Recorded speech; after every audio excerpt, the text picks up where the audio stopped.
حویلی کی ساری صفائی اور برتن کا کام آج سے یہ لڑکی کرے گی۔ تبریز خان کی بات پر سب لوگ طنزیہ مسکرانے لگے۔ وہ 12 سالہ لڑکی تبریز خان کو ونی میں ملی تھی۔ تبریز خان کی بات پر چھوٹی سی نتاشا بری طرح ڈری۔ اسے گھر کا کوئی کام نہیں آتا تھا۔ آپ دونوں کام ماسی سے کروا لیں، میں خرچہ اٹھا لوں گی، میرے پاس بہت پیسے اور زیور ہیں۔ نتاشا بھولے پن سے بولی تو سب کی آنکھیں حیرت سے پھٹیں۔ تبریز خان کی بات کوئی رد نہیں کرتا تھا۔ پیسے اور زیور اپنے پاس رکھو، کام تو تم ہی کرو گی۔ تبریز نے اس کا منہ دبوچ کر کہا تو وہ روتے ہوئے بولی، میں مورے اور بابا کو بتا دوں گی، آپ مارتے ہیں۔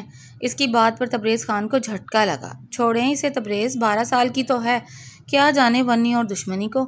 تبریز کی تائی اماں نے صوفے پر بیٹھتے ہوئے پان چباتے ہوئے کہا۔ ان کے لہجے میں ہمدردی کم اور طنز زیادہ تھا۔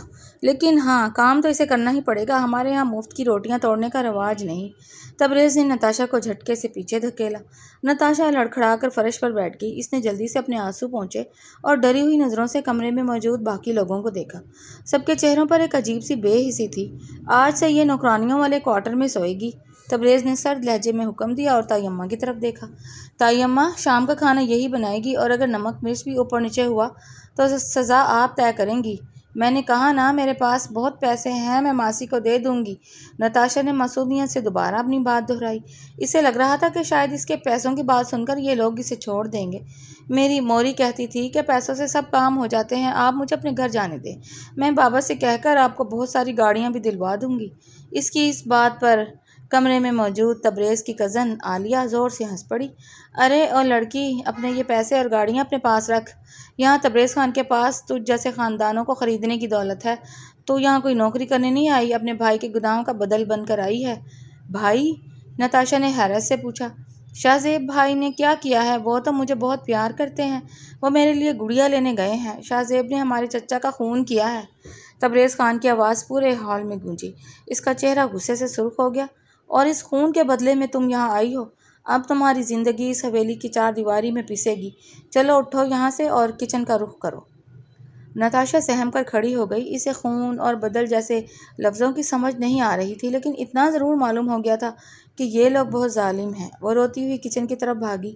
کچن میں برتنوں کا ایک بہت بڑا ڈھیر لگا ہوا تھا۔ اتنے بڑے بڑے پتیلے نتاشا نے اپنی زندگی میں کبھی نہیں دیکھے تھے۔ وہ ایک چھوٹے سے اسٹول پر بیٹھ گئی اور گھٹنوں میں سر دے کر رونے لگی۔ رو مت لڑکی، رونے سے یہاں کوئی پگھلنے والا نہیں ہے۔ کچن کی پرانی ماسی سکینہ نے اس کے سر پر ہاتھ رکھا۔ اس کی آنکھوں میں نتاشا کے لیے سچی ہمدردی تھی۔ ماسی، مجھے میری موری کے پاس جانا ہے۔ نتاشا نے سکینہ کا دامن تھام لیا۔ مجھے یہاں ڈر لگتا ہے، وہ تبریز خان بہت گندا ہے، اس نے مجھے زور سے پکڑا۔ آہستہ بولو۔ سکینہ نے جلدی سے نتاشا کے منہ پر ہاتھ رکھا اور کچن کے دروازے کی طرف دیکھا۔ تبریز خان کا نام ایسے نہیں لیتے، وہ اس حویلی کا مالک ہے۔ اگر اس نے سن لیا تو توبہ، خدا خیر کرے۔ لیکن ماسی، مجھے تو کام کرنا ہی نہیں آتا، موری کہتی تھی میں ابھی چھوٹی ہوں، پڑھائی کروں۔ نتاشا نے معصومیت سے اپنے چھوٹے چھوٹے ہاتھ دکھائے۔ میں جانتی ہوں پتر، پر اب یہی تمہاری قسمت ہے۔ آؤ میں تمہاری مدد کرتی ہوں، لیکن اوپر دکھانے کے لیے تمہیں خود ہی کرنا پڑے گا، ورنہ وہ لوگ مجھ پر غصہ کریں گے۔ سکینہ نے ایک پتیلا اس کے سامنے رکھتے ہوئے کہا۔ نتاشا نے روتے روتے صابن اٹھایا اور پتیلا صاف کرنے لگی۔ اس کے نازک ہاتھ کھردرے صابن اور اسٹیل کی جالی سے سرخ ہونے لگے۔ رات کے 8 بج چکے تھے۔ حویلی کے بڑے ڈائننگ ٹیبل پر کھانا لگ چکا تھا۔ تبریز خان، اس کے تایا، تائی اماں اور عالیہ سب بیٹھ چکے تھے۔ نتاشا کچن کے دروازے کے پاس کھڑی کانپ رہی تھی۔ کھانا کس نے لایا ہے؟ تبریز کے تایا رحمان خان نے پوچھا۔ سائیں، وہ نئی لڑکی نے بنایا ہے، میں نے بس تھوڑی مدد کی ہے، سکینہ نے ڈرتے ڈرتے جواب دیا۔ تبریز نے سالن کا ایک چمچ منہ میں ڈالا اور اگلے ہی لمحے اس کا چہرہ بگڑ گیا۔ اس نے زور سے چمچ پلیٹ میں پٹکا۔ یہ کھانا ہے یا زہر؟ اس میں مرچیں اتنی زیادہ ہیں کہ بندہ مر جائے۔ نتاشا، ادھر آؤ۔ نتاشا ڈرتی ہوئی ٹیبل کے قریب آئی۔ اس کا پورا جسم کانپ رہا تھا۔ یہ کیا بنایا ہے تم نے؟ تبریز نے غصے سے پوچھا۔ میں نے تو ماسی کے کہنے پر ہی سب ڈالا تھا، بشرطے کہ… نتاشا کی زبان ہکلا رہی تھی۔ جھوٹ بولتی ہو، ماسی کا کھانا تو ہم سالوں سے کھا رہے ہیں۔ عالیہ نے موقع پاتے ہی آگ لگائی۔ بھائی، اسے سیدھا کرنا بہت ضروری ہے، ورنہ یہ سر پر چڑھ جائے گی۔ تبریز خان کھڑا ہوا اور نتاشا کا ہاتھ پکڑ کر اسے ڈائننگ ٹیبل کے پاس لایا۔ تمہیں مرچیں زیادہ پسند ہے نا؟ اب یہ پوری پلیٹ تم یہیں کھڑی ہو کر ختم کرو گی۔ نہیں، مجھے مرچیں لگتی ہیں، میں نہیں کھاؤں گی۔ نتاشا نے روتے ہوئے اپنا ہاتھ چھڑانے کی کوشش کی۔ کھاؤ، یہ میرا حکم ہے، تبریز نے سرد اور سخت لہجے میں کہا۔ تائی اماں نے بس ایک نظر دیکھا اور اپنے کھانے میں مصروف ہو گئیں۔ رحمان خان نے بھی کوئی اعتراض نہیں کیا۔ نتاشا نے روتے ہوئے سالن کا ایک نوالا منہ میں رکھا۔ مرچیں اتنی تیز تھیں کہ اس کی آنکھوں ناک سے پانی بہنے لگا۔ وہ کھانستے ہوئے زمین پر بیٹھ گئی۔ بس تبریز، بچہ ہے وہ، جان لو گے کیا؟ رحمان خان نے اب جا کر تھوڑا سا تکلفاً کہا۔ چچا جان، اسے سلیقہ سکھانا ضروری ہے۔ تبریز نے نتاشا کو دیکھا جو فرش پر بیٹھی پانی کے لیے تڑپ رہی تھی۔ آج کے لیے اتنا ہی کافی ہے، اٹھو اور اپنے کوارٹر میں جاؤ۔ کل صبح 5 بجے پوری حویلی صاف ہونی چاہیے۔ نتاشا روتی ہوئی حویلی کے پچھلے حصے میں بنے چھوٹے سے کمرے میں آئی۔ وہاں صرف ایک پرانی چارپائی اور ایک مدھم سا بلب جل رہا تھا۔ وہ چارپائی پر بیٹھ کر اپنے گھٹنوں کو سینے سے لگا کر رونے لگی۔ اسے اپنے پاپا کی یاد آ رہی تھی جو اسے ہر رات کہانی سنا کر سلاتے تھے۔ ابھی رات کے 12 بجے ہوں گے کہ کمرے کا دروازہ ہلکے سے کھلا۔ نتاشا ڈر کر سیدھی بیٹھ گئی۔ اس نے دیکھا کہ تائی اماں کی بیٹی سمیرا ہاتھ میں ایک پلیٹ اور پانی کی بوتل لیے اندر آ رہی تھی۔ سمیرا کی عمر کوئی 20 سال تھی اور وہ عام طور پر ان سب معاملوں سے دور رہتی تھی۔ نتاشا، سمیرا نے نرمی سے پکارا۔ نتاشا نے کوئی جواب نہیں دیا۔ وہ بس خوف سے دیوار کے ساتھ لگ گئی۔ ڈرو مت، میں کھانا لائی ہوں، مجھے معلوم ہے تم نے کچھ نہیں کھایا۔ سمیرا نے چارپائی پر بیٹھتے ہوئے پلیٹ آگے کی۔ اس میں سادے چاول اور دہی تھا۔ نتاشا نے سمیرا کا چہرہ دیکھا، وہاں کوئی طنز یا غصہ نہیں تھا۔ بھوک کی شدت سے اس کے پیٹ میں مروڑ اٹھ رہے تھے۔ اس نے جلدی سے پلیٹ پکڑی اور نوالے منہ میں ڈالنے لگی۔ آہستہ کھاؤ، پانی پیو۔ سمیرا نے بوتل کھولی۔ دیکھو نتاشا، میں تمہاری مدد زیادہ نہیں کر سکتی۔ اگر تبریز بھائی کو پتہ چلا کہ میں یہاں آئی ہوں تو وہ مجھ پر بھی غصہ کریں گے، لیکن تمہیں یہاں زندہ رہنے کے لیے تو چالاٹ بننا پڑے گا۔ چالاٹ کیا ہوتا ہے باجی؟ نتاشا نے معصومیت سے پوچھا۔ اس کا منہ چاولوں سے بھرا تھا۔ مطلب یہ کہ رویا مت کرو ان کے سامنے۔ جتنا رو گی تبریز بھائی کو اتنا ہی غصہ آئے گا۔ وہ اپنے چچا کی موت کا بدلہ تمہاری آنکھوں میں درد دیکھ کر لینا چاہتے ہیں۔ تم کل سے ہر کام چپ چاپ کرنا، سمیرا نے اسے سمجھایا۔ پر باجی، میرے بھائی نے کیا سچ میں کسی کو مارا ہے؟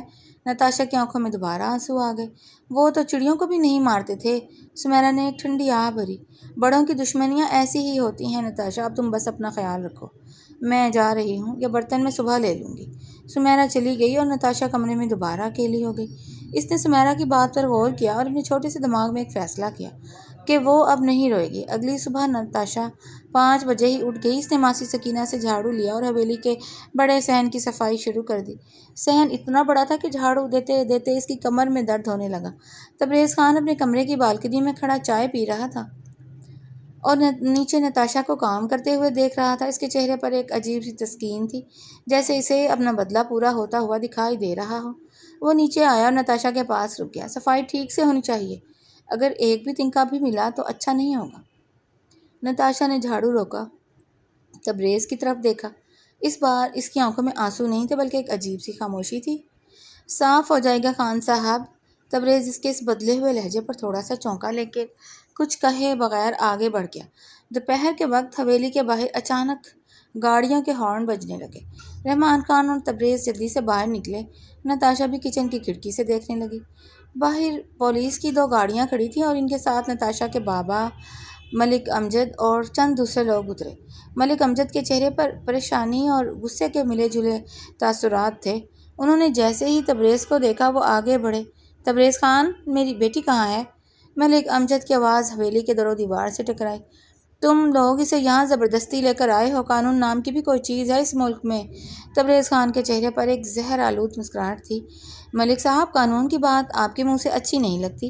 جب آپ کے بیٹے نے میرے چچا پر گولی چلائی تھی تب قانون کہاں تھا؟ ہم نے تو کوئی زبردستی نہیں کی۔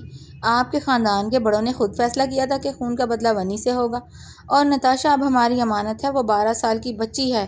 ملک امجد چلائے۔ میں عدالت جاؤں گا، میں جرگہ دوبارہ بلاؤں گا، لیکن میں اپنی بچی تمہارے پاس نہیں چھوڑوں گا۔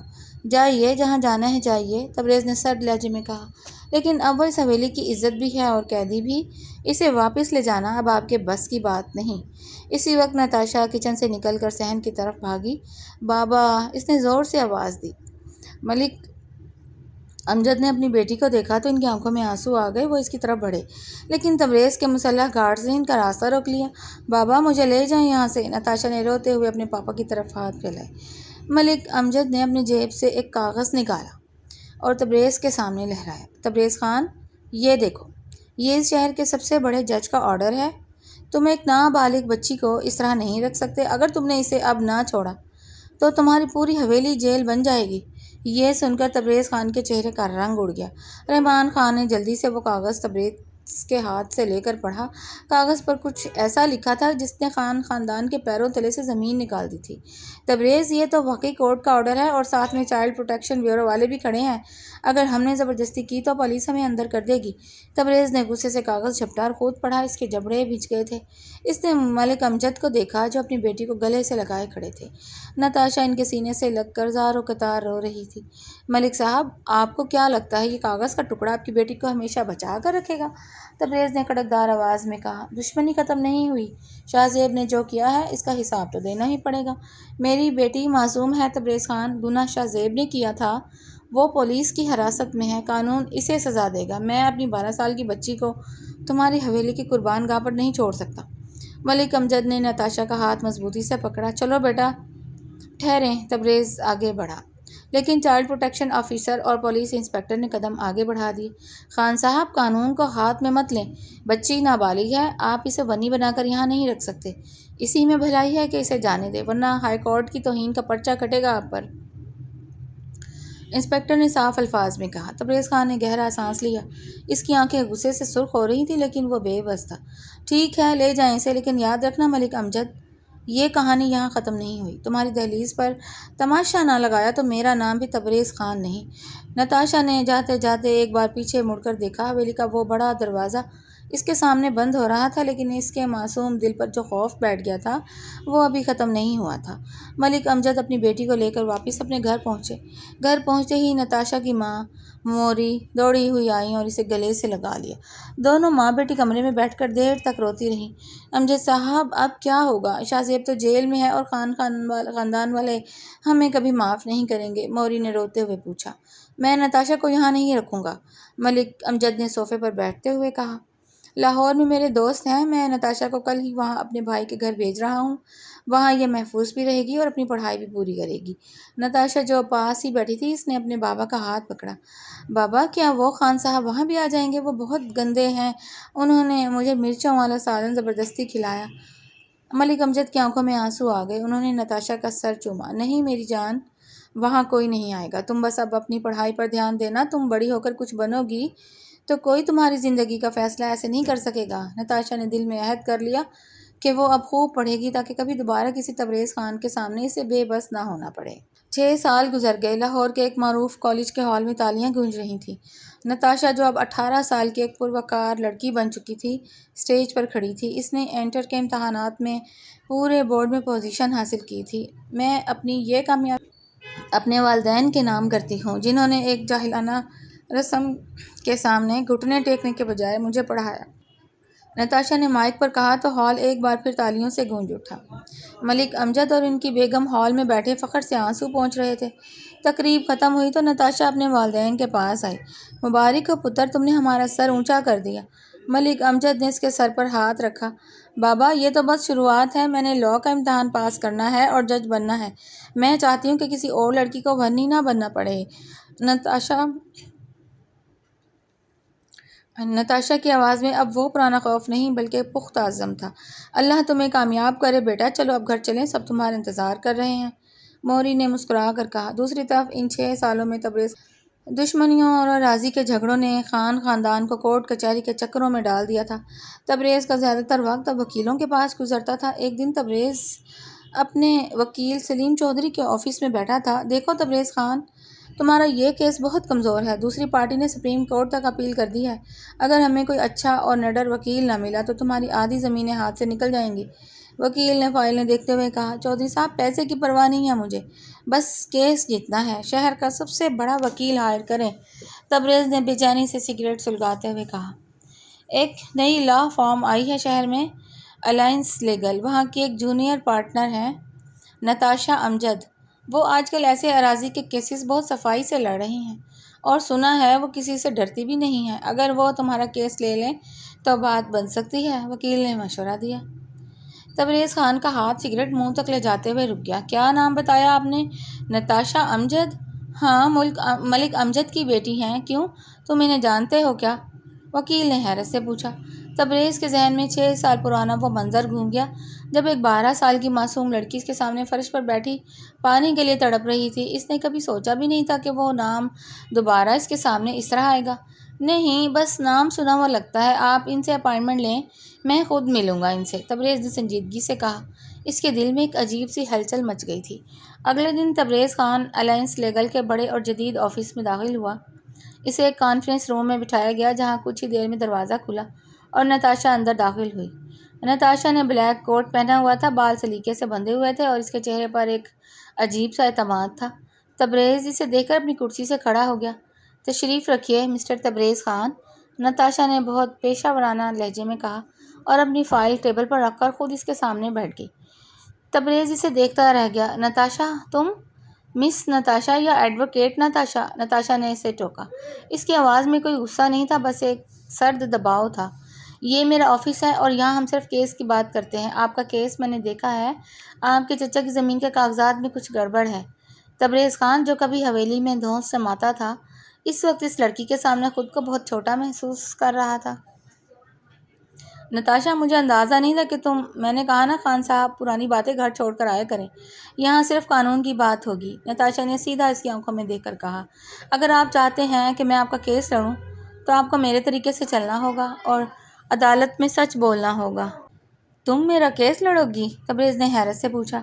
میں نے تو تمہارے ساتھ، تمہارے خاندان کے ساتھ اچھا نہیں کیا تھا، سچی بات ہے۔ نتاشا کے چہرے پر ایک ہلکی سی مسکراہٹ آئی۔ خان صاحب، اگر میں بھی وہی کرتی جو آپ نے کیا تو مجھ میں اور آپ میں کیا فرق رہتا؟ میرے بابا نے مجھے بدلہ لینا نہیں، اپنے پیروں پر کھڑا ہونا سکھایا ہے۔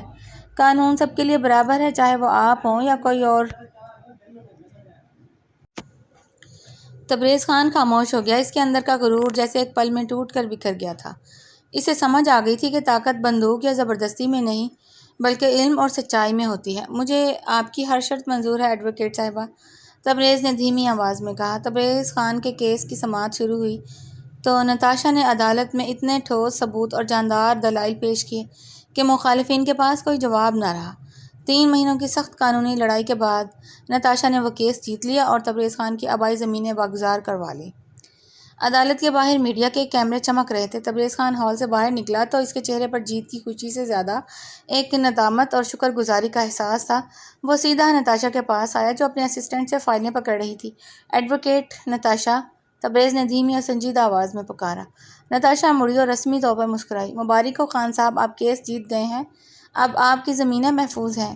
یہ جیت میری نہیں، تمہاری ہے نتاشا۔ تبریز نے نتاشا کی آنکھوں میں دیکھا جہاں اب خوف کا نام و نشان بھی نہیں تھا۔ میں یہاں صرف شکریہ ادا کرنے نہیں آیا، میں تم سے اور تمہارے بابا سے اپنے ماضی کے رویے کی معافی مانگنا چاہتا ہوں۔ میں نے ایک معصوم بچی پر جو ظلم کیا تھا، اس کا بوجھ میرے دل پر ہمیشہ رہے گا۔ نتاشا نے گہرا سانس لیا اور اپنے کوٹ کی جیب میں ہاتھ ڈالے۔ خان صاحب، میں نے وہ سب بہت پہلے بھلا دیا تھا۔ اگر میں اس ماضی کو دل سے نہ لگاتی تو آج اس مقام پر نہ کھڑی ہوتی۔ چائلڈ پروٹیکشن لاء اور عورتوں کے حقوق کے لیے جو میں نے جنگ شروع کی ہے، اس کے لیے میرا ماضی ہی میری طاقت بنا۔ میں نے ایک فیصلہ کیا ہے۔ تبریز نے ایک کاغذ نتاشا کی طرف بڑھایا۔ میں اپنی حویلی کا ایک بہت بڑا حصہ ایک ٹرسٹ اور اسکول کے نام کر رہا ہوں جہاں غریب بچیوں کو مفت تعلیم دی جائے گی۔ میں چاہتا ہوں کہ اس اسکول کی سرپرستی تم کرو تاکہ کوئی اور لڑکی وہاں بنی بن کر نہیں بلکہ ایک جج یا وکیل بن کر نکلے۔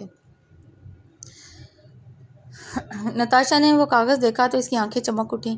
یہ اس کی زندگی کی سب سے بڑی کامیابی تھی کہ جس حویلی میں کبھی معصوم لڑکیوں کی زندگیاں برباد ہوتی تھیں، اب وہاں سے علم کی روشنی پھیلنے والی تھی۔ یہ ایک بہترین شروعات ہے تبریز خان، نتاشا نے مسکرا کر کہا اور پہلی بار اس نے تبریز سے ہاتھ ملایا۔ کچھ دن بعد ملک امجد اور موری بھی لاہور سے واپس گاؤں آئے۔ حویلی کے اس بڑے صحن میں جہاں کبھی نتاشا ڈر کر روتی تھی، آج ایک شاندار تقریب ہو رہی تھی۔ اسکول کا افتتاح تھا۔ ملک امجد نے اپنے ہاتھوں سے ربن کاٹا اور نتاشا ان کے ساتھ کھڑی فخر سے مسکرا رہی تھی۔ ساری پنچایت اور گاؤں کے لوگ وہاں موجود تھے جو اب بننی جیسی فرسودہ رسم کے خلاف عہد کر رہے تھے۔ نتاشا نے ثابت کر دیا تھا کہ ظلم کا جواب ظلم سے نہیں بلکہ علم، صبر اور قانون کے راستے پر چل کر دیا جاتا ہے۔ کہانی کا انجام اس خوفناک حویلی کی دیواروں کے پیچھے نہیں بلکہ علم کے ایک روشن اور خوبصورت مستقبل کی شکل میں ہوا تھا۔ اسکول کے باقاعدہ آغاز کے بعد حویلی کا ماحول پوری طرح بدل چکا تھا۔ اب وہاں برتنوں کی جھنکار اور تبریز خان کے غصے دار جملوں کی جگہ معصوم بچیوں کے ہنسنے اور قاعدہ پڑھنے کی آوازیں گونجتی تھیں۔ ملک امجد اور موری اپنی بیٹی کے اس کارنامے پر نہال تھے، جبکہ ماسی سکینہ اور سمیرہ بھی نتاشا کی اس کامیابی پر دل سے خوش تھیں۔ تبریز خان اب واقعی ایک بدلا ہوا انسان بن چکا تھا، جو علاقے میں تعلیم کی اہمیت کو عام کر رہا تھا۔ نتاشا نے اپنی ہمت اور علم کے بل بوتے پر نہ صرف اپنی قسمت بدل لی بلکہ پورے معاشرے کے لیے ایک روشن مثال قائم کر دی۔